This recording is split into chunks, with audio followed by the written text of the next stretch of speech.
Ang araw ng kasal namin ni Adrian ay tila isang pangarap na nagkatotoo para sa kanya pero hindi para sa akin. Sa harap ng altar, nakasuot ng puting trahe de boda, naramdaman kong parang nakakulong ako sa isang kwarto nang walang pinto. Hindi ko maitatanggi ang kabutihan ni Adrian. Mahal niya ako ng buo, sa paraang alam kong hindi ko kailanman maibabalik. Ngunit ang puso ko ay matagal nang nasa iba. Sa bawat bigkas ng mga pangako, sa bawat halik na inaasahan niyang puno ng pag-ibig, naramdaman kong may isang bahagi ng sarili ko na unti-unting naglalaho. Si Adrian ang tipo ng lalaking pangarap ng maraming babae, maalaga, magalang, at handang magbigay ng mundo para sa mahal niya. Kilala ko siya mula pa noong kolehiyo. Siya ang kaibigan kong laging nandiyan, ang tagapagpayo sa mga problema, ang kanlungan sa mga gabing masakit ang puso ko. Pero hindi siya ang dahilan ng sakit. Ang dahilan ay si Marco. Si Marco ang unang lalaking minahal ko. Hindi siya perpekto, malayo pa nga roon. May pagka-arogante siya, minsan masyadong palalo, pero sa likod ng lahat ng iyon, naramdaman kong siya ang taong kayang punan ang mga puwang sa puso ko. Ang mga ngiti niya, ang paraan ng paghawak niya sa kamay ko, ang mga lihim na tingin na tila may sinasabi. Lahat ng iyon ang nagbigay kahulugan sa salitang pag-ibig para sa akin. Ngunit si Marco ay hindi para sa akin.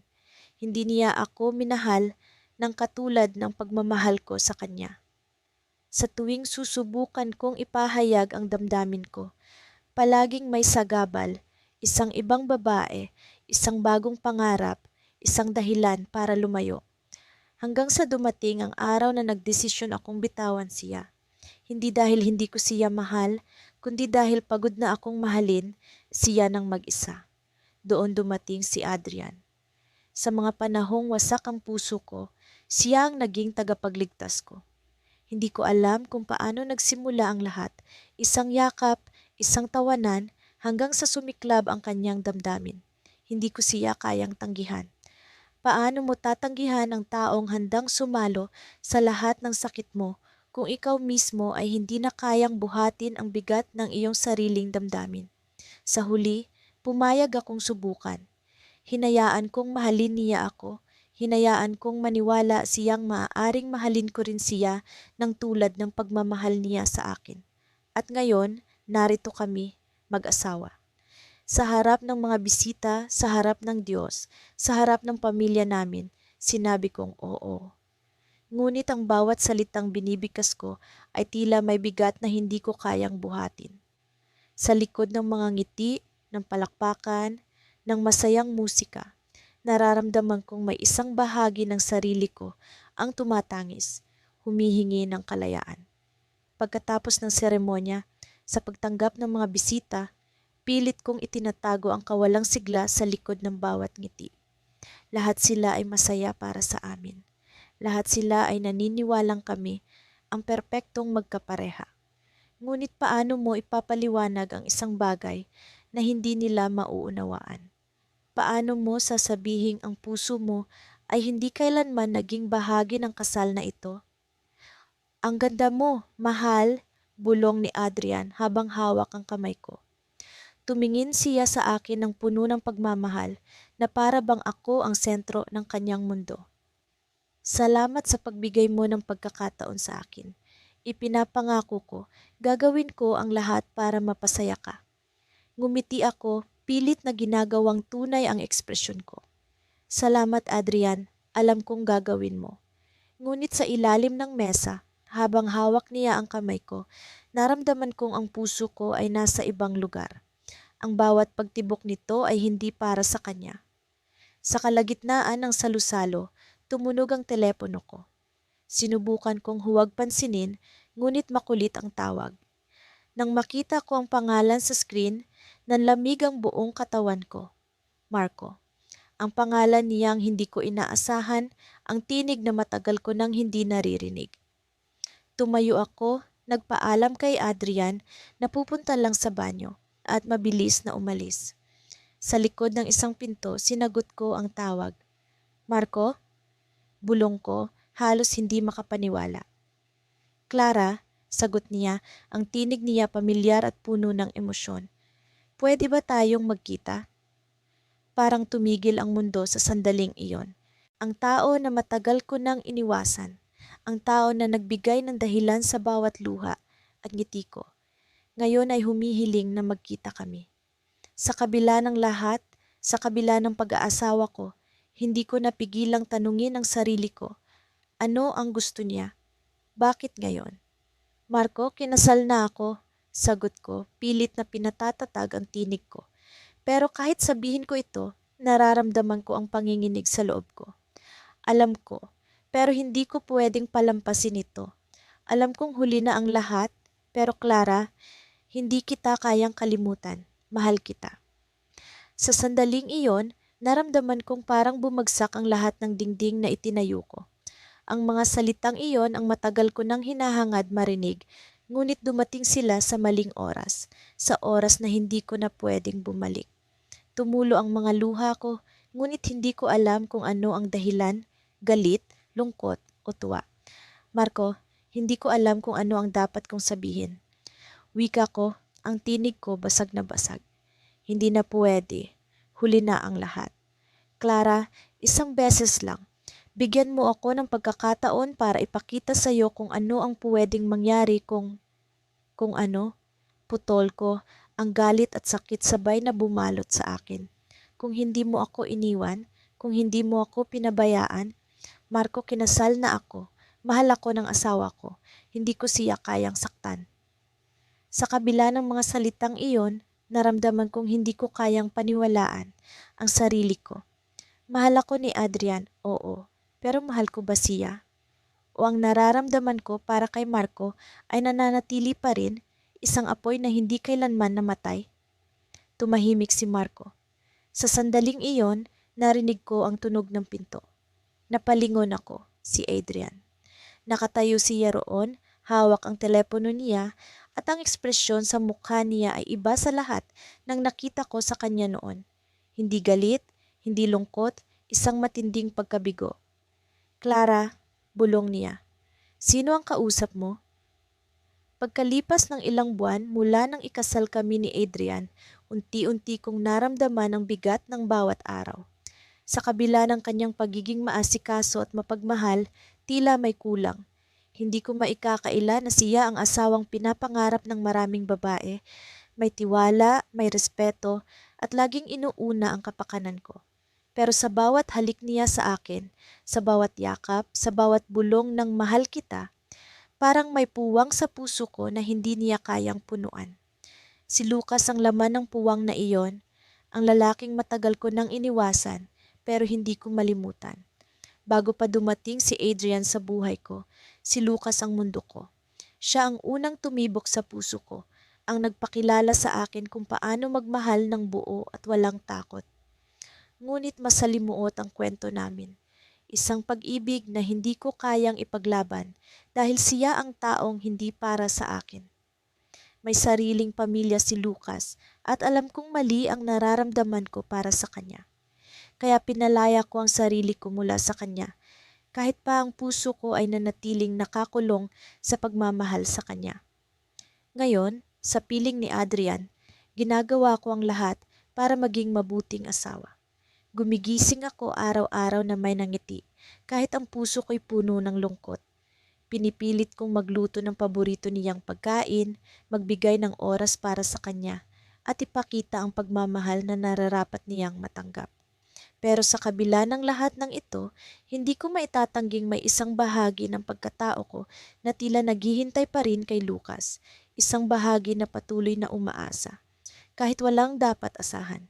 Isang gabi, bumalik si Adrian mula sa trabaho ng mas maaga kaysa karaniwan. Bitbit niya ang isang bukid ng mga rosas, ang paborito ko.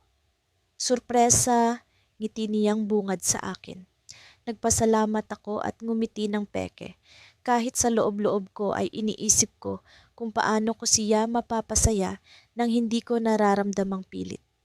Naupo kami sa hapagkainan at habang nagkukwento siya tungkol sa mga plano niya para sa aming hinaharap, Ang isipan ko ay lumulutang sa alaala ni Lucas, ang mga tawanan namin, ang mga lihim na sulyap, at ang mga pangakong hindi natupad. Naputol ang pag-iisip ko nang biglang sabihing ni Adrian, "May sorpresa rin ako para sa iyo bukas. May pupuntahan tayo." Nakangiti siya, puno ng excitement, kaya hindi ko nagawang magtanong pa. Tumango lang ako habang ang puso ko ay naghahanda sa kung anuman ang parating. Kinabukasan sinundo niya ako mula sa bahay. "Magbihis ka ng maganda," sabi niya. Kaya nagsuot ako ng isang simpleng damit na suot ko rin noong unang tagpuan namin. Habang nasa kotse kami, hindi ko maiwasang mapansin ang kakaibang sigla niya. "Saan tayo pupunta?" Tanong ko, pero ngumiti lang siya at sinabing, "Malapit na." Pagdating namin sa lugar, natulala ako. Isang maliit na restoran na may mala-vintage na ambience ang bumungad sa akin. Pero higit pa sa lugar ang ikinabigla ko, nakita ko si Lucas. Nakaupo siya sa isang mesa, nakangiti, pero halata ang tensyon sa kanyang mga mata. "Adrian, ano to?"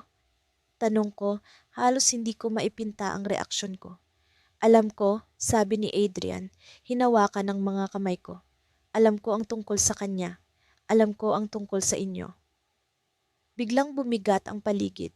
Hindi ko alam kung paano ako magre-react. Hindi ko alam kung paano siya nalaman ni Adrian. "Anong ibig mong sabihin?" Tanong ko, nanginginig. "Hindi ako tanga, Silya," sagot niya, malumanay pero may diin. "Alam ko na hindi ako ang una mong minahal. At alam ko na hindi ako ang nasa puso mo ngayon." Pinilit kong magpaliwanag, pero ang mga salita ko'y nagiging alikabok bago pa man ito tumama sa hangin. Lumapit si Lucas sa amin at halos hindi ko na kayang tingnan siya. Ang puso ko'y bumilis ang tibok habang si Adrian ay tila kalmado, kahit paramdam ko ang sakit sa kanyang mga mata. "Bakit mo siya dinala dito?" Tanong ko kay Adrian, halos hindi ko na makontrol ang emosyon ko. "Para sa iyo," sagot niya, "para sa inyong dalawa." Matagal ko nang alam na may mali sa puso ko, pero mas pinili kong itago ito sa ilalim ng makakapal na balat ng pagiging matapat na asawa. Sinubukan kong itulak ang damdamin ko palayo. Sinubukan kong mahalin si Daniel ng buong puso. Pero hindi ko maitatanggi, may bahagi sa akin na nananatiling kay Lucas. Isang umaga, habang naghahanda ako ng almusal, tahimik akong nanonood kay Daniel habang binabalot niya ang kanyang necktie. Napaka-inosente ng kilos niya, parang walang bahid ng pagdududa sa akin. Hindi niya alam na sa bawat ngiti niya, pakiramdam ko'y tinatamaan ako ng matinding guilt. Mahal niya ako sa paraang buong buo. Pero bakit hindi ko magawang suklian iyon ng parehong lalim? "Huwag mong kalimutang magpahinga. Mukhang pagod ka na lately," sabi niya, sabay dampi ng halik sa noo ko. Napatitig ako sa kanya, pilit hinahanap ang koneksyon na tila nawawala sa pagitan naming dalawa.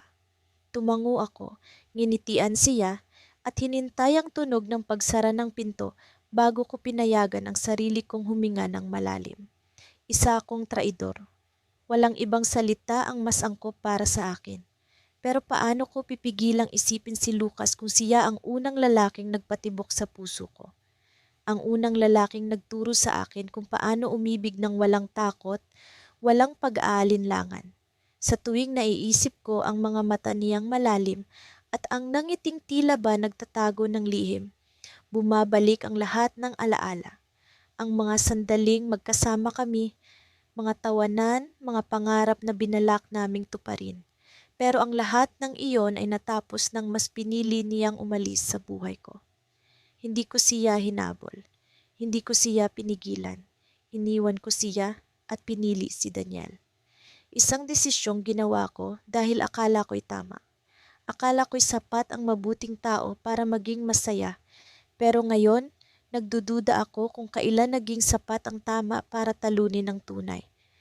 Sa tanghaling iyon, habang naglilinis ako sa sala, biglang tumunog ang aking telepono. Hindi ko alam kung bakit parang bumagal ang oras habang kinuha ko ito. Walang pangalan ang nasa screen, tanging numero lang. Agad akong kinabahan pero sinagot ko. Hello? Tanong ko, pilit pinapanatiling normal ang boses ko. Tala, halos malaglag ang telepono ko. Hindi ko kailangang makita ang mukha niya para makilala ang boses na iyon. Si Lucas, anong ginagawa mo? Tanong ko, halos pabulong. Hindi ko alam kung galit ba ako o masaya. Hindi ko rin alam kung bakit parang bumilis ang tibok ng puso ko. Alam kong mali, pero hindi ko na kaya. Kailangan kitang makita. Sagot niya, diretso, walang pag-aalinlangan. Lucas, hindi pwede. May asawa na ako. Mabilis kong sagot, pero ang mga salitang iyon ay parang lasong lumalapit sa dila ko. Hindi ko alam kung alin ang mas nakakamatay, ang pananabik na makita siya o ang takot na masira ang lahat ng itinayo ko kasama si Daniel. Tala, mag-usap lang tayo. Hindi ko hinihingi na iwan mo siya. Gusto ko lang malaman kung masaya ka, kung totoong masaya ka. Halos, hindi ako makahinga. Paano ko sasagutin iyon? Masaya ba ako? Sa kabila ng lahat ng kagandahan ng buhay ko, bakit parang may kulang? Bakit parang may hinahanap ako na hindi ko mahanap kay Daniel? Hindi ko alam kung anong gusto mong marinig, Lucas. Sagot ko, pilit pinipigilang mabasag ang boses ko. Pero wala kang karapatang guluhin ang buhay ko ngayon. Tala, hindi kita ginugulo. Gusto lang kitang makita. Sa huling pagkakataon. Huling pagkakataon. Ang mga salitang iyon ay parang pako sa dibdib ko. Sa kabila ng galit, takot, at pagkalito, hindi ko maitatanggi ang simpleng katotohanan gusto ko rin siyang makita. Gusto kong makita ang lalaking minsang naging mundo ko. Hindi ko alam kung paano ko nasabi ang, oh, hindi ko alam kung anong bahagi ng puso ko ang nagtulak sa akin para pumayag. Pero sa araw ding iyon, nagkita kami sa isang maliit na kapehan sa gilid ng lungsod. Nang dumating ako, naroon siya, nakaupo, tahimik, at tila ba walang ibang iniisip kundi ako. Nang magtama ang mga mata namin, bumalik ang lahat ng alaala. Parang hindi lumipas ang mga taon. Parang kahapon lang kami naghiwalay. Tala, sabi niya, at sa isang iglap, nawala ang lahat ng pader na itinayo ko sa pagitan namin. Lucas, hindi ko alam kung bakit ako nandito, sagot ko, pero sa loob-loob ko, alam ko. Alam kong gusto kong malaman kung anong maaaring mangyari kung magpapadala ako sa damdamin ko. Tala, mahal pa rin kita. Ang mga salitang iyon ay bumalot sa akin, tinanggal ang lahat ng balakid, lahat ng pag-aalinlangan. Pero bago pa ako makasagot, bago pa ako makapag-isip, may tumunog na malakas sa paligid. Bumukas ang pintuan ng kapehan at tumambad ang pamilyar na muka. Si Daniel. Nakatayo siya roon, nakatitig sa amin. Ang mga mata niya ay punong-puno ng tanong, ng sakit, ng galit. Hindi ko alam kung paano siya nakarating dito, pero alam kong wala nang sapat na paliwanag para sa kung anong nakita niya. Tala, sabi niya, mababa ang boses pero ramdam ko ang bigat ng bawat salita. Ano ang ginagawa mo dito? Sa sandaling iyon, alam kong wala nang takas. Ang lahat ng itinago ko, ang lahat ng pinilit kong itama ay biglang bumagsak sa harapan ko. Pagkatapos ng hapunan, tahimik kaming mag-asawa na naupo sa sala. Si Marco, ang aking asawa, ay nakangiti habang iniabot ang isang tasa ng tatsaa. Ramdam ko ang init ng kanyang pagmamahal sa bawat kilos niya, mula sa paraan ng paghawak niya sa tasa hanggang sa malambing na paghaplos sa aking kamay. Ngunit kahit anong pilit kong ipikit ang mga mata upang maramdaman ang tamang damdamin para sa kanya, isa lang ang bumabalik sa isip ko, si Adrian. Si Adrian ang lalaking minahal ko noon pa man, ang taong pinangarap kong makasama habang buhay. Ngunit hindi siya ang pinili ko. Sa likod ng lahat ng masakit na alaala, sa likod ng mga pangakong napako, si Marco ang naging sagot sa mga tanong ng pamilya ko. Ang lalaking perpekto sa paningin ng lahat, maliban sa akin. May kailangan ka ba bukas, mahal? Tanong ni Marco. Magaan ang tono, tipikal niyang tanong tuwing gabi bago kami matulog. Tumangulang ako, ngunit hindi ko magawang itaas ang aking mga mata upang tumingin sa kanya. Alam kong bawat pagkakataong hindi ko siya masagot ng maayos ay nagdadagdag ng lamat sa kanyang tiwala. Pero paano ko sasabihin sa kanya na ang puso ko ay nasa ibang tao? Na kahit anong gawin niya, kahit gaano siya kaperpekto, hindi ko maibigay sa kanya ang bahagi ng sarili kong matagal nang nawala. Pumasok ako sa kwarto matapos ang maikling pag-uusap namin. Lumabas siya saglit upang magsagawa ng ilang tawag, kaya nagkaroon ako ng pagkakataong mag-isa. Naupo ako sa kama, hawak ang cellphone, nagbabaka sakaling may mensahe mula kay Adrian. Pero wala. Matagal nang wala. Hindi ko alam kung bakit paulit-ulit kong hinahanap ang presensya niya. Gayong malinaw namang wala siyang intensyong bumalik sa buhay ko. Ngunit sa tuwing tumutunog ang telepono, kahit mga simpleng notifikasyon, parang tumitibok ang puso ko ng mas mabilis umaasa. Maya-maya, narinig ko ang pagbukas ng pinto. Bumalik si Marco, taglay ang pagod, ngunit masaya pa rin ang ekspresyon ng mukha. Naupo siya sa gilid ng kama at tumingin sa akin. May sorpresa ako sa'yo, sabi niya, sabay abot ng maliit na kahon. Binuksan ko ito at tumambad ang isang pares ng hikaw na may maliliit na diamante. Napakaganda, pero ang bigat ng damdamin ko ay parang bumagsak sa lupa. Alam kong bawat regalo na ibinibigay niya ay simbolo ng kanyang pagmamahal. Ngunit para sa akin, ito ay paalala ng kung gaano ako hindi karapat-dapat sa kanya. Salamat, bulong ko, ngunit hindi ko magawang ngumiti ng buo. Napansin niya ito, ngunit hindi siya nagsalita. Sa halip, tumayo siya at hinaplos ang aking buhok tulad ng palaging ginagawa niya tuwing nararamdaman niyang hindi ako maayos. Mahal kita, sabi niya, puno ng kahulugan ang mga mata. Bumalik sa isip ko ang mga salitang iyon paulit-ulit. Mahal niya ako, ngunit mahal ko ang iba. Kinabukasan nagising akong may bigat sa dibdib. Bumaba ako upang maghanda ng almusal, ngunit hindi ko nakita si Marco. Sa halip may isang piraso ng papel sa mesa. May trabaho akong kailangang puntahan, magiging abala ako maghapon. Huwag kang mag-alala, babalik ako bago maghapunan. Ingat ka. Karaniwang mapagmahal ang tono ng kanyang mga mensahe, ngunit sa pagkakataong iyon, parang may kakaibang lamig. Hindi ko alam kung iyon ba'y sariling paranoia o kung unti-unti na niyang nararamdaman ang distansya sa pagitan namin. Habang nagkakape, tumunog ang cellphone ko. Sa wakas, isang mensahe mula kay Adrian. Pwede ba tayong magkita? Ang simpleng tanong na iyon ay nagdala ng magkahalong damdamin, tuwa, kaba at pangamba. Hindi ko alam kung tama bang ipagpatuloy ang koneksyon naming dalawa, lalo pat alam kong mali ang lahat ng ito. Pero sa kabila ng lahat, nagdesisyon akong sumagot. Saan? Nagkita kami sa isang lumang kapehan, ang lugar kung saan kami unang nag-usap, maraming taon na ang nakalipas. Sa bawat hakbang papasok, ramdam ko ang bilis ng tibok ng puso ko. Nang makita ko si Adrian, nakaupo siya sa sulok, hawak ang tasa ng kape. Bumalik lahat ng alaala, ang mga tawanan, ang mga pangarap, ang lahat ng naramdaman ko para sa kanya noon. Salamat sa pagpunta, bungad niya. Hindi ko alam kung bakit, pero may lungkot sa kanyang mga mata. Hindi na siya ang Adrian na kilala ko noon.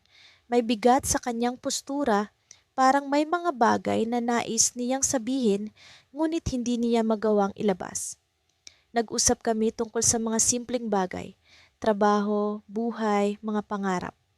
Ngunit sa gitna ng bawat salita, alam kong may mas malalim na dahilan kung bakit siya nagpasya na makipagkita. May gusto akong sabihin, ani Adrian, bahagyang nag-aalinlangan. Tumango ako, hinihintay ang susunod niyang sasabihin. Pasensya na kung bigla akong nawala dati. Alam kong nasaktan kita, pero may mga bagay na hindi ko kayang ipaliwanag noon. Bago pa man niya maituloy ang kanyang sasabihin, narinig ko ang tunog ng pintuan ng kapehan. Tumayo ang mga balahibo ko nang makita ko si Marco, ang asawa ko, nakatayo sa pintuan, nakatingin sa amin. Hindi ko alam kung paano niya nalaman, Pero ang ekspresyon sa kanyang mukha ay hindi galit. Bagkus, isang malalim na sakit na hindi ko kailanman nakita sa kanya. Napalunok ako, hindi makapagsalita. Sa sandaling iyon, alam kong may mga bagay na hindi ko na maitatago. Sa araw-araw na kasama ko si Marco, palagi niyang pinupunan ang mga puwang na naiwan ng puso kong pagod at wasak. Hindi ko maitatanggi na mabuting tao siya, maalaga, at mahal na mahal niya ako. Ramdam ko iyon sa bawat haplos niya sa aking buhok tuwing magkasama kami sa sala, sa bawat pag-abot niya ng tasa ng kape tuwing umaga, at sa mga salitang sinasabi niya bago kami matulog, mga pangakong panghabang buhay. Pero kahit anong pilit kong mangumiti at magpanggap na buo ako, may lamat ang ginhawa. Ang puso ko sa kabila ng mga yakap ni Marco ay tila nasa ibang direksyon. Hindi ko alam kung paano ko haharapin ang katotohanan ito. Sa bawat araw na tumatagal, mas lalong lumalalim ang agwat sa pagitan ng kung sino ang kasama ko at kung sino ang inaasam ko. Si Adrian, ang lalaking hindi ko na dapat iniisip. Ang taong iniwan ko dahil alam kong hindi niya ako kayang mahalin ng buo. Pero bakit sa bawat bulong ng hangin, sa bawat awit na naririnig ko sa radyo, palaging siya ang bumabalik sa isip ko. Nagkita kami ni Adrian noong isang linggo. Hindi sinasadya. Nagkataon na nasa parehong kapehan kami. Nakaupo siya sa sulok, hawak ang isang aklat na tila sinisiyasat niya ng buong puso. Nang makita niya ako, bumalik ang pamilyar na ngiti sa mukha niya. Isang ngiti na minsan kong inakala na para sa akin lang. Tumayo siya, lumapit at tinawag ang pangalan ko. Para bang may mga hibla ng nakaraan na bigla na lang nagkabuhay, hinila ako pabalik sa eksenang dati naming pinagsaluhan. Kamusta ka na?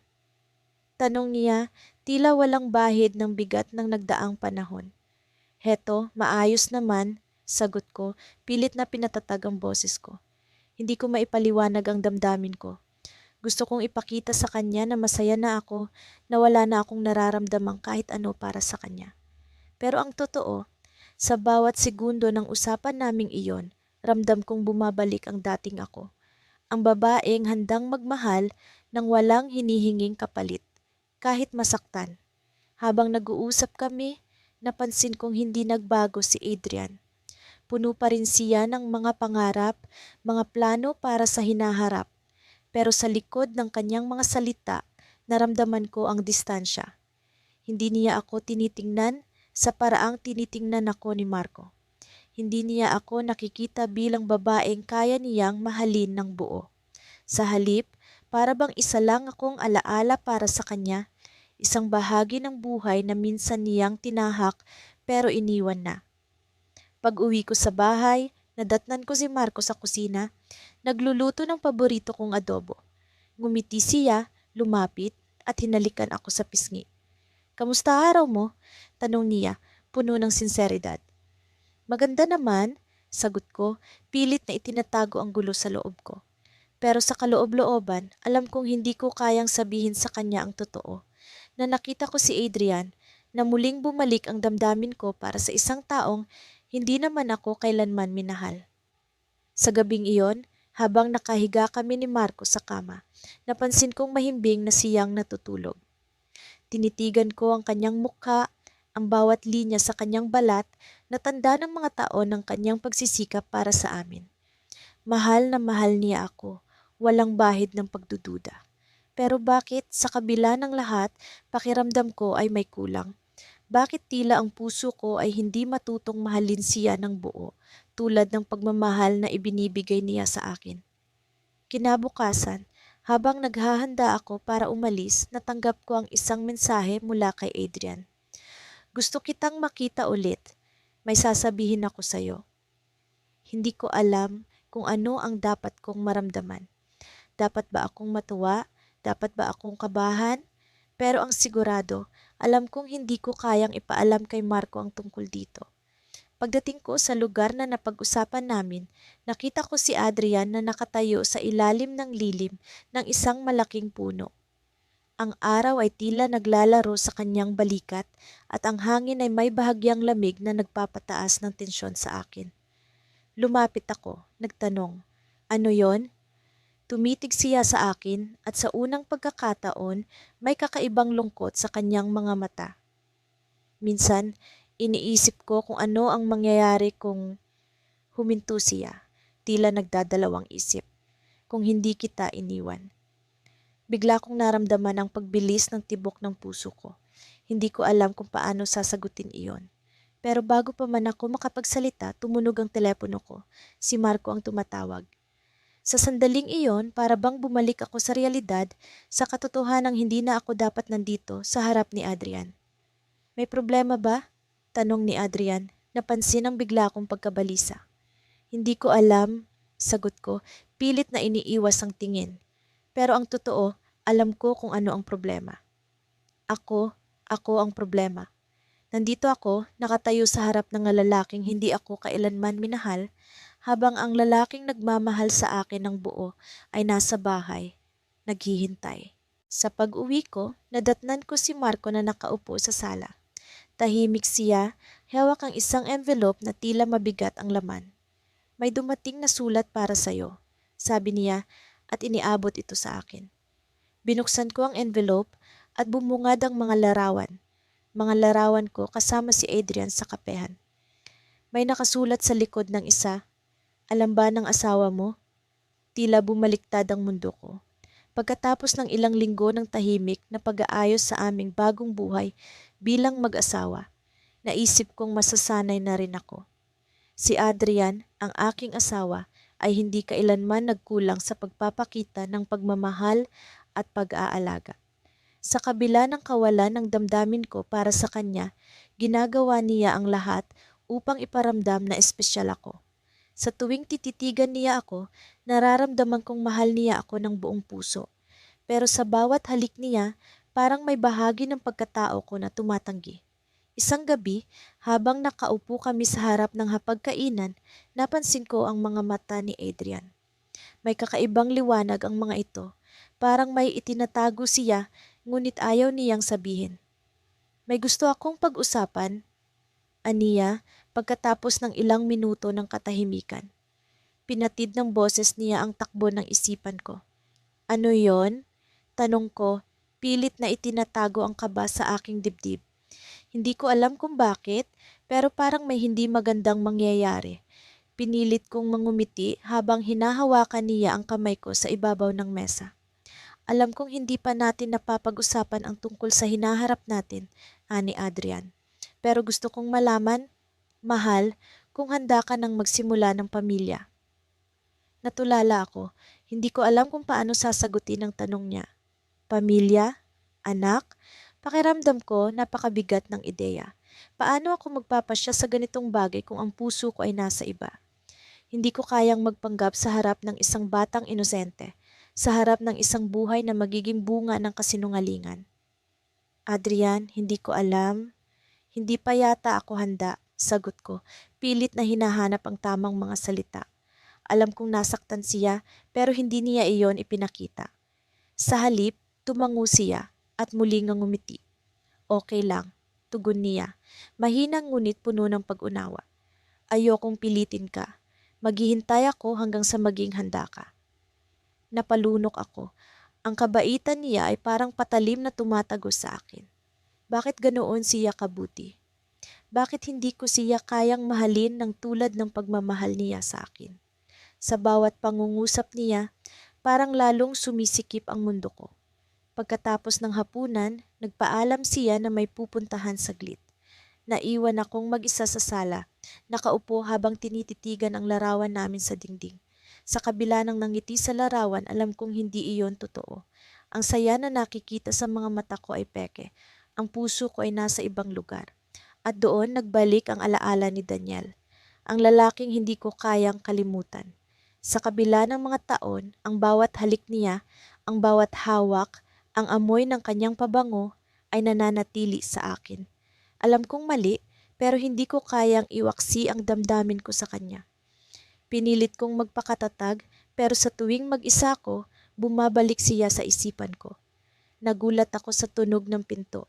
Bumalik na si Adrian, dala ang isang maliit na kahon. Mahal, may sorpresa ako para sa'yo, sabi niya at inilapag ang kahon sa harapan ko. Binuksan ko iyon at tumambad ang isang kuwintas na may maliit na pendant. Sa loob ng pendant ay isang litrato naming dalawa. Napangiti ako, ngunit ang nangiti ko ay tila may halong kirot. Alam kong sinusubukan niyang ipakita kung gaano niya ako kamahal, ngunit nararamdaman kong hindi ko iyon kayang tumbasan. Hindi mo kailangang isuot ito ngayon, sabi niya. Gusto ko lang ipakita sa iyo na kahit anong mangyari, nandito ako. Mahal kita. Napayuko ako, pilit na itinatago ang luha. Sa kabila ng lahat, si Adrian ang lalaking pinangakuan kong makasama habang buhay. Pero bakit parang bawat araw ay mas lalong nagiging kawalan ang nararamdaman ko? Kinabukasan, habang nasa trabaho si Adrian, tumanggap ako ng mensahe sa telepono. Nang makita ko ang pangalan na nag-pop up sa screen, tila tumigil ang mundo ko. Si Daniel. Alam kong mali, pero hindi kita kayang kalimutan. Ang laman ng mensahe. Napaupo ako, hawak ang telepono, na parang mabibitiwan ko anumang oras. Hindi ko alam kung ano ang dapat kong maramdaman. Takot, saya, galit, lahat ng emosyon ay naghalo. Bigla kong narinig ang tunog ng susi sa pintuan. Bumalik si Adrian ng mas maaga kaysa sa inaasahan. Hindi ko alam kung bakit, pero agad kong itinago ang telepono. Mahal, may nakalimutan ako sa bahay, sabi niya at dumiretso sa kwarto. Tumayo ako, ramdam ang bilis ng tibok ng puso ko. Alam kong mali ang ginagawa ko pero hindi ko kayang pigilan. Pagbalik niya sa sala, may dala siyang folder. Mahal, may kailangan akong ipakita sa'yo, sabi niya. Binuksan niya ang folder at doon ko nakita ang isang dokumento. Pagtingin ko, tila bumagsak ang lahat ng inaakala kong alam ko. Divorce papers. Hindi ko alam kung nararamdaman mo ito pero alam kong hindi mo ako mahal sa paraang mahal kita. Sabi ni Adrian na punong-puno ng sakit ang boses. Hindi ko kayang pilitin ka.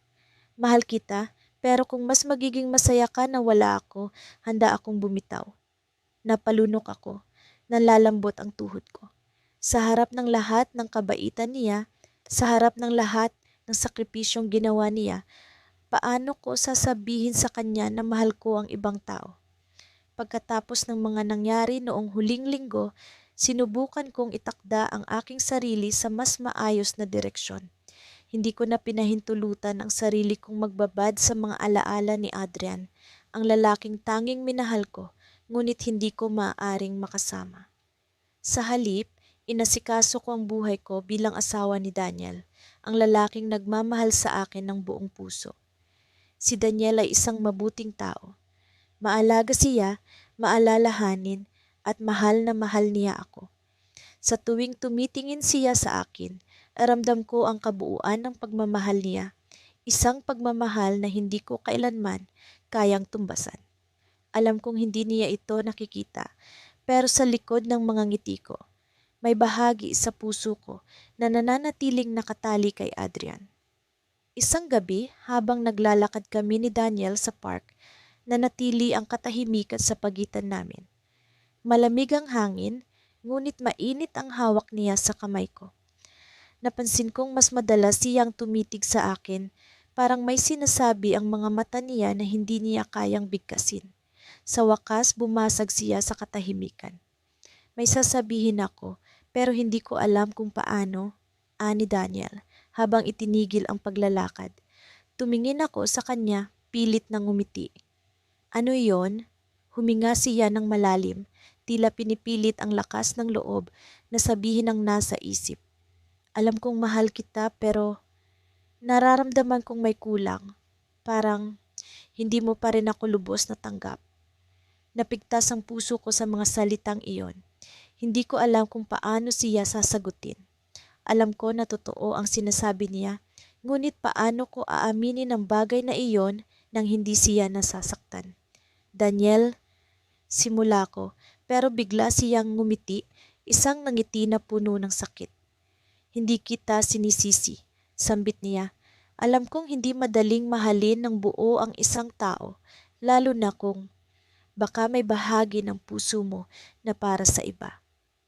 Parang bumagsak ang mundo ko sa mga salitang binitiwan niya.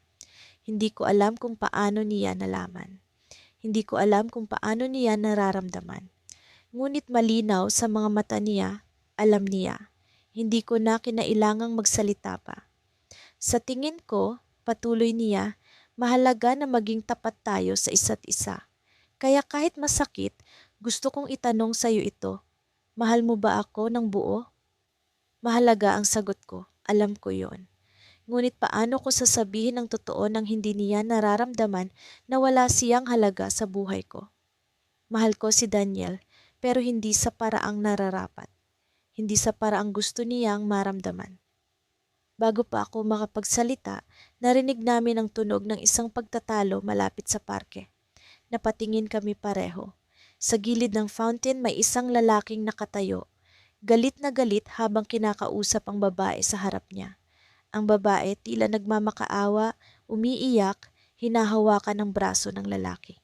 Napalunok ako nang makita ko kung sino sila, si Adrian at si Mia, ang babaeng kasama niya noong huling nakita ko siya. Pilit kong pinigilan ang tibok ng puso ko na tila tumatalon sa kaba at sakit. Hindi ko alam kung bakit sila nandito, kung bakit sa lahat ng lugar, sa lahat ng oras, kailangan kong makita sila. Si Daniel, tila walang kamalay-malay sa connection ko kay Adrian, tumingin sa akin. Tingin mo, kailangan ba nating tumulong? Tanong niya, ngunit hindi ko siya nasagot. Hindi ko maalis ang paningin ko kay Adrian. Biglang nagsalita ang babae, si Mia. Hindi ko sinasadya. Adrian, hindi ko sinasadya. Ang boses niya ay basag, puno ng desperasyon. Ngunit si Adrian, galit na galit, tila hindi nakikinig. Hindi mo sinasadya, bakit mo ako niloko? Sigaw niya. Tumayo si Daniel, handang lumapit sa kanila, ngunit hinawakan ko ang braso niya. Huwag, sambit ko, hayaan mo sila. Sa kabila ng panlabas kong pagpigil, ang loob ko ay nagkakabitak-bitak. Hindi ko alam kung bakit ganoon ang nararamdaman ko. Galit ba ako kay Mia dahil niloko niya si Adrian? O mas galit ako sa sarili ko dahil sa isang bahagi ng puso ko, may kasiyahan na naramdaman. Isang kasiyahan na bunga ng sakit ni Adrian. Sa wakas, tumalikod si Adrian mula kay Mia, naglakad palayo. Naiwan ng babae, lumuluhod sa fountain, umiiyak. Hindi ko alam kung ano ang gagawin ko. Sa bawat hakbang ni Adrian palayo, nararamdaman ko ang paglapit ng mga alaala sa akin. Ng mga panahong kami ang magkasama, ng mga panahong ako ang hawak niya. Bago pa tuluyang mawala si Adrian sa paningin namin, bigla siyang tumigil. Tumalikod siya at sa hindi ko inaasahan tumama ang tingin niya sa akin. Diretso. Malalim. Walang pag-aalinlangan. Parang huminto ang oras. Parang ako lang ang nakikita niya at siya lang ang nakikita ko. Sa mga mata niya, may sakit, galit at isang bagay na hindi ko maipaliwanag. Pag-asa, pananabik, hindi ko alam.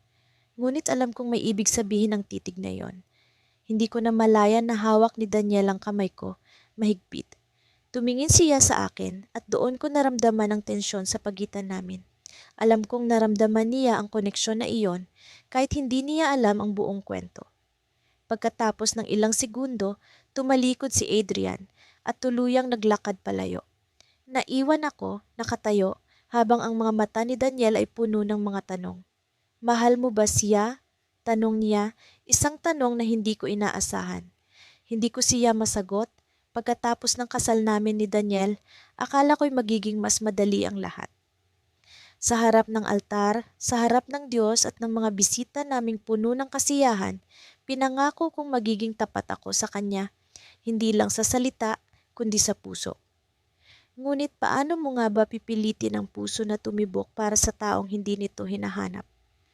Si Daniel ay perpekto sa mata ng lahat, mabait, maalaga, at higit sa lahat, mahal na mahal ako. Para siyang isang lalaking hinubog ng kapalaran para sa akin, isang taong handang ibigay ang buong mundo para lang sa nangiti ko. Ngunit sa likod ng bawat yakap, Sa likod ng bawat halik na ibinibigay niya, naroon ang isang bahagi ng puso kong hindi niya mahawakan. Isang bahagi ng puso kong nananatiling nakatali kay Adrian. Si Adrian, ang lalaking nagparamdam sa akin ng pagmamahal na hindi ko kailanman natagpuan kay Daniel. Hindi ko maipaliwanag kung bakit, pero sa tuwing naiisip ko siya, ang mundo ko'y nagiging mas maliwanag.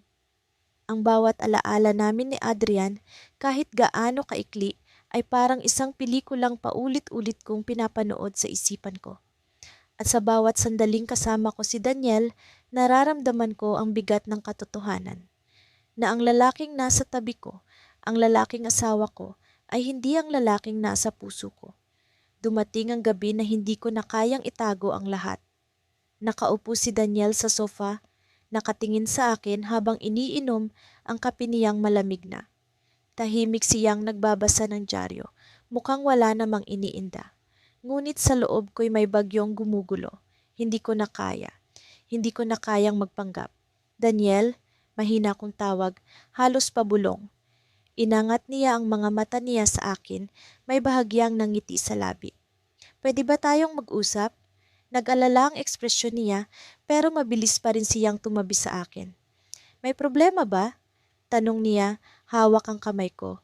Gusto kong bawiin ang mga salitang bubuo sa bibig ko, pero alam kong hindi ko na kaya. Kailangang malaman niya.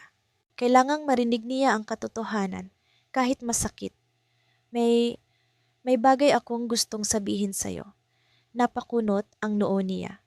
Ano yon, mahal? Mahal, pero hindi pa rin kita kayang mahalin ng buo. Sinabi ko ito nang walang paligoy-ligoy, diretso, walang pag-aalinlangan. At sa sandaling iyon, nakaramdam ako ng sakit na para bang ako ang nanakit sa sarili ko. Hindi siya nagsalita. Ang nangiti niya ay unti-unting nawala. Ang kamay niyang nakahawak sa akin ay bumitaw. Ramdam ko ang hangin sa pagitan namin na biglang lumamig, na parang isang pinto ang sinara. Anong ibig mong sabihin? Tanong niya. Halatang hindi pa rin niya lubos na nauunawaan. May iba akong mahal, Daniel, sabi ko. Halos pumutol ang boses ko sa bigat ng mga salitang binitiwan ko. Bago pa kita makilala, may ibang tao na. At kahit anong gawin ko, hindi siya nawawala sa isip ko. Tumayo siya, halatang nabigla. Hindi ko masisisi ang reaksyon niya. Sino ba namang lalaki ang hindi masasaktan sa ganitong sitwasyon? Pero hindi siya sumigaw, hindi siya nagalit. Sa halip, tumalikod siya sa akin, naglakad papunta sa bintana at tumingin sa labas. Sino siya? Tanong niya, malamig, ngunit puno ng kirot. Hindi ko kayang sabihin. Hindi ko kayang bigkasin ang pangalan ni Adrian sa harap niya. Hindi mahalaga kung sino siya. Ang mahalaga, ikaw ang pinili ko. Ikaw ang pinakasalan ko. Pinili mo ako, pero hindi mo ako minahal. Napalunok ako sa sinabi niya. Totoo, pero masakit pakinggan mula sa kanya. Hindi mo ba ako kayang mahalin kahit kaunti lang? Hindi ko alam ang isasagot ko. Tumulo ang luha ko at hindi ko na napigilan ang hikbi ko. Sinubukan ko, Daniel. Sinubukan kong mahalin ka ng buo. Pero hindi ko magawa. Hindi ko magawa dahil mahal ko pa rin siya. Mabilis niyang inabot ang coat niya na nakasabit sa likod ng upuan at lumabas ng pintuan. Hindi ko alam kung saan siya pupunta. Hindi ko alam kung babalik pa siya. Naiwan akong mag-isa sa sala, tulala, habang ang puso ko'y parang pinunit sa dalawa. Si Daniel, ang lalaking tapat sa akin, ang lalaking handang ibigay ang lahat, iniwan ako sa sandaling sinabi ko ang totoo. Kinabukasan bumalik siya. Tahimik siya, walang imik, pero may hawak siyang isang kahon. Inilapag niya ito sa mesa at tumingin sa akin ng diretso. Hindi ko alam kung anong gagawin ko, pero ayokong lumaban sa isang bagay na alam kong hindi ko mapapanalo. Sabi niya, mahina ang boses. Kung kailangan mong hanapin ang sagot sa puso mo, gawin mo. Pero tandaan mo, mahal kita at kahit anong mangyari, nandito lang ako.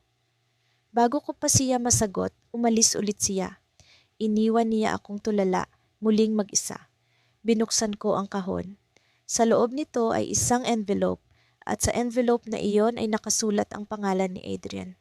Hindi ko alam kung paano niya nalaman, pero alam niyang si Adrian ang nasa puso ko. Habang hawak ko ang envelope, naramdaman ko ang kakaibang takot. Sa loob nito, may lihim na maaaring magbago ng lahat. Hindi ko alam kung dapat ko ba itong buksan, pero ang tanong, handa ba ako sa kung anong maaaring madiskubre ko? Naglakad ako palabas ng simbahan, tahimik ang bawat hakbang, pero parang may sumisigaw sa loob ng dibdib ko. Isang sigaw na hindi ko maipahayag. Ang araw ay nagniningning, tila sinasabing masaya ang lahat ng nangyari, pero para sa akin, ang liwanag nito ay nakakapasong init. Ang mga tao sa paligid ay nag-aabot ng pagbati, mga ngiti at palakpak. Nasa tabi ko si Daniel, ang lalaking nung ngayon ay asawa ko. Hawak ang aking kamay ng mahigpit, parang ayaw niya akong pakawalan kahit saglit. Napakaganda ng nangiti niya, puno ng pag-ibig. Pero naramdaman ko ang bigat ng kanyang paghawak, parang tanikala sa isang puso na hindi sa kanya. "Kumusta ka?" tanong niya habang binuksan ang pinto ng kotse. Halos hindi ko siya tiningnan. Tumango lamang ako, pilit ng ngumiti. Pero alam kong kita sa mga mata ko ang kawalan ng sigla. Sumakay kami at nagsimula ang biyahe patungo sa lugar kung saan magaganap ang aming munting salusalo. Ang bawat kalsadang nadaanan namin ay tila isang tahimik na paalala na wala ng pag-urong sa desisyon ko. Ako'y ikinasal na sa lalaking tunay na nagmamahal sa akin, pero hindi ko siya mahal sa paraang dapat. Sa gitna ng biyahe, ang mga mata ko'y napadako sa labas ng bintana. Sa likod ng mga puno at gusali, naroon ang alaala ni Adrian. Siya ang lalaking nasa isip ko sa bawat hakbang patungo sa altar kanina. Siya ang lalaking hinintay ko pero hindi dumating. Sa loob ng maraming taon, siya ang dahilan kung bakit bumibilis ang tibok ng puso ko. Ang dahilan kung bakit natutunan kong mangarap ng pag-ibig kahit alam kong hindi niya kailanman maibabalik ang nararamdaman ko. Mahal ko si Adrian at ngayon, higit kailanman, ramdam ko ang sakit ng katotohanan. Hindi siya akin at hindi na magiging akin. Pagdating namin sa lugar ng pagtitipon, sinalubong kami ng mga bisita. Ang mga tao ay masigla, ang musika ay masaya, at sa bawat sulok, naroon ang mga bulaklak na akala mo'y sumasalamin sa perpektong araw. Daniel ay nasa tabi ko, hawak ang aking baywang, tila ipinagmamalaki niya ako. Ngunit habang kinakausap niya ang mga kakilala niya, nararamdaman kong parang walang laman ang espasyo sa pagitan namin. Ako ay naroon, pero ang puso ko ay wala sa kanya. Lumapit sa akin si Mama, bitbit ang isang baso ng champagne. "Ang ganda mo, anak," wika niya, puno ng saya. "Si Daniel, napakabuting tao, napakapalad mo." Tumango ako, pilit ng ngumiti, pero hindi ko masabi sa kanya ang nararamdaman ko. Paano ko ipapaliwanag sa isang ina na ang kasal na ito, ang araw na pinangarap niya para sa akin, ay parang isang tanikala sa aking kalayaan. Alam kong mahal ako ni Daniel at alam kong tama ang desisyon ko na magpakasal sa kanya. Pero paano ko babaliin ang katotohanan na ang puso ko ay nasa ibang tao? Habang lumalalim ang gabi, unti-unting nababawasan ang mga bisita. Ang musika ay naging mas tahimik, ang ilaw ng mga kandila ay nagsimulang magdahan-dahan, at si Daniel ay nasa tabi ko pa rin, palaging nakangiti. Ramdam ko ang pagod sa mga mata ko, pero hindi ko maitulog ang bigat na nararamdaman ko. Sa gitna ng palatuntunan, pumunta ako sa hardin, naglakad sa ilalim ng malamlam na liwanag ng buwan. Ang malamig na hangin ay tila niyayakap ako, pero ang puso ko'y nananatiling mainit, puno ng sigaw na walang nakikinig. At doon, sa pagitan ng mga puno, narinig ko ang isang pamilyar na tinig. "Maya." Napatigil ako, tumigil ang mundo. Hindi ko alam kung tama ang naririnig ko, pero nang lumingon ako, naroon siya. Si Adrian. Nakasuot siya ng simpleng polo, magulo ang buhok, at ang mga mata niya ay tila may bigat na hindi ko maipaliwanag. Hindi ko alam kung paano siya nakarating doon o bakit siya naroroon. Pero sa sandaling iyon, lahat ng tanong ay nawala at ang tanging naramdaman ko ay ang pagbalik ng tibok ng puso ko. Adrian, ang tanging nasambit ko. Lumapit siya sa akin, mabagal, parang sinasadyang humaba ang bawat segundo. Bakit ka nandito? Tanong ko, ang boses ko'y nanginginig.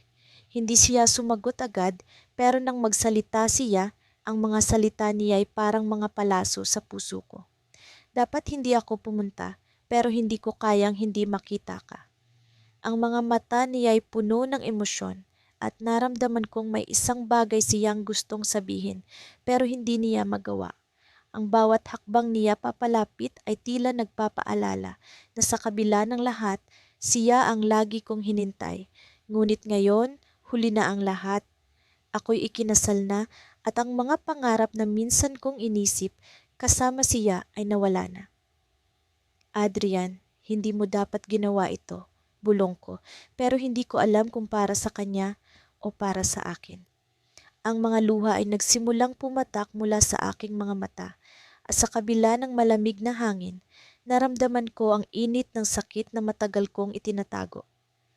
Tumingin siya sa akin at sa unang pagkakataon, nakita ko ang kirot sa kanyang mga mata. Hindi na siya nagsalita pero ang katahimikan niya ay nagsalita ng mas malakas kaysa sa anumang salita. Sa likod namin narinig ko ang boses ni Daniel. Maya? Lumapit siya, tila nag-aalala. Sa sandaling iyon, naramdaman kong parang magkasalubong ang dalawang mundo ko.